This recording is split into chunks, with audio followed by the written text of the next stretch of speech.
नमस्कार, मैं हूं जितेंद्र बच्चन और आप हमारे साथ देख रहे हैं राष्ट्रीय जनमोर्चा। पश्चिम बंगाल में इस समय चुनाव को लेकर के घमासान मचा हुआ है। चुनावी तारीखों का ऐलान होने के बाद जो भी पार्टियां हैं, जो भी दल हैं, चाहे वो भारतीय जनता पार्टी हो, चाहे वो तृणमूल कांग्रेस हो, वाम दल हो या कांग्रेस हो या फिर कोई अन्य दल, सभी अपने अपने म्यान से तलवार बाहर निकाल चुके हैं। जंग के मैदान में पूरी तरह से कूद चुके हैं। इनके सेनापति, इनके नेता, इनके कार्यकर्ता सभी चुनाव को लेकर के पूरी तरह से मैदान में हैं। कई जगह हिंसा की भी संभावना है। इसको देखते हुए चुनाव आयोग ने तमाम तरह की सावधानियां बरती हैं। उसी लिहाज से जितने भी चरण में मतदान होना है उसका चुनाव आयोग ने पूरा ख्याल रखा है। बात हम करते हैं मतदाताओं की।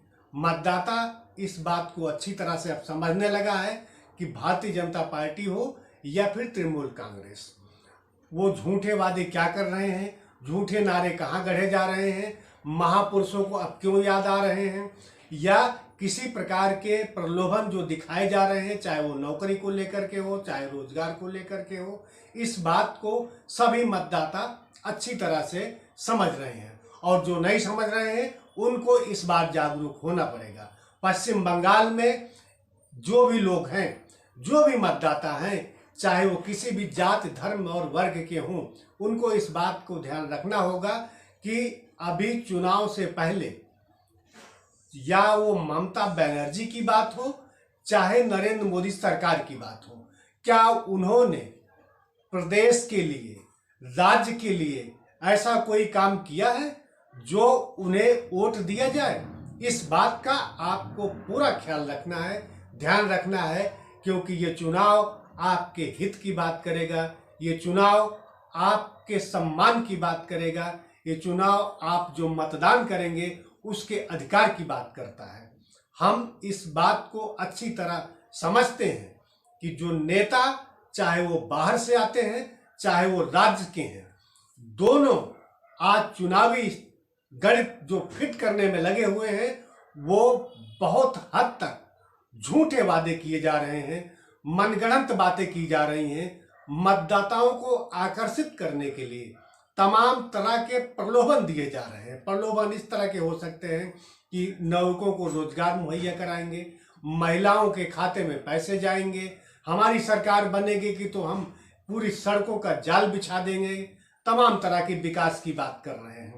बात इसकी है, ये तृणमूल कांग्रेस भी कह रही है, ममता बनर्जी के जितने भी मंत्री हैं, जितने भी विधायक हैं, पार्टी से जुड़े जो भी सांसद हैं, या भारतीय जनता पार्टी की जो भी नेता हैं, चाहे वो अमित शाह हो, चाहे जेपी नड्डा हो, या खुद प्रधानमंत्री नरेंद्र मोदी हो, अगर वो वादे कर रहे हैं तो उन्हें इस बात को ध्यान में रखना होगा कि राज्य, जो भी राज्य है, खास करके देश के जिन राज्यों में भारतीय जनता पार्टी की सरकार है, क्या वहां उन्होंने इन बातों को लागू किया है?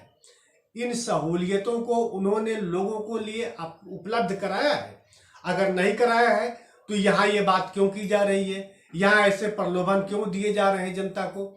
ये बात जवाब मांगेगी, चाहे वो भारतीय जनता पार्टी की कोई मंत्री हो केंद्र से आए हुए, या फिर उस संगठन के नेता हो, बीजेपी के नेता हो, उनको इस बात को जवाब देना होगा कि जो दूसरे राज्यों में जहां उनकी सरकार है, अगर वहां उन्होंने उस चीज को लागू नहीं किया है तो पश्चिम बंगाल में आज ये बात क्यों की जा रही है? इस बात के अलावा एक बात और भाजपा के लिए संकट खड़ा कर रही है, वो है किसान आंदोलन। इस समय किसान आंदोलन के जो नेता हैं, खास करके राकेश टिकैत की अगर हम बात करें तो पूरे देश के किसानों में वो इस मैसेज को अच्छी तरह से भेज रहे हैं कि भाजपा या केंद्र सरकार उनके हक की बात नहीं मान रही है, उनकी मांगों को नहीं माना जा रहा है। ऐसे में जिन राज्यों में विधानसभा के चुनाव हो रहे हैं, वहां किसानों को पूरी जागरूकता के साथ वोट देना होगा। इस बात का ध्यान रखना होगा कि वो किस पार्टी को वोट दे और राज्य में किसकी सरकार बने। क्योंकि अब वो समय नहीं है कि जब आप किसी को गुमराह कर लेंगे, किसी को अपने बरगला लेंगे, या यूं कह सकते हैं कि आकर्षक बातें करके, शब्दों का जाल बुन करके किसी भी मतदाता को अब पूरी तरह से अपने पक्ष में नहीं किया जा सकता है। ये भाजपा के लिए भी सोचना होगा और तृणमूल कांग्रेस को भी ये बात सोचनी होगी कि अब वो समय गया जब मतदाता को सपने दिखा करके वोट हासिल कर लिए जाते थे। आज मतदाता इस बात को अच्छी तरह से समझता है कि हम वोट उसी को देंगे जो हमारे हित में काम करेगा, जो हमारे हक में काम करेगा। भाजपा हो चाहे तृणमूल कांग्रेस हो, दोनों को या अन्य पार्टियों को भी ये बात को लेकर के पूरी सावधानी बरतनी होगी कि अब झूठ नहीं चलेगा। ध्यान रखना पार्टियों, ध्यान रखना जितने दल हैं, उन सब के लिए भी मैं ये चेतावनी बता रहा हूँ और चेतावनी दे भी रहा हूँ। हो सकता है आपकी नज़र में मैं एक बहुत छोटा पत्रकार कहलाने वो कहूँगा या समझा जाऊँगा, लेकिन इसका ध्यान रखिएगा कि मतदाता आपको माफ़ नहीं करने वाला है, क्योंकि आपने उसको अब तक सब्जबाब दिखाया है, गुमराह किया है। अब बारी मतदाताओं की है, सरकार उसी की बनेगी पश्चिम बंगाल में जो उनके हित में काम करेगा, चाहे वो ममता बनर्जी हो, चाहे वो नरेंद्र मोदी जी हो। इसका ध्यान रखिए। और अब हम आगे जब आपसे दोबारा पश्चिम बंगाल के चुनाव की बात करेंगे, कुछ और नया लेके आएंगे। तब तक आप हमारा इंतजार करिए और हमारे साथ देखते रहिए राष्ट्रीय जनमोर्चा। नमस्कार।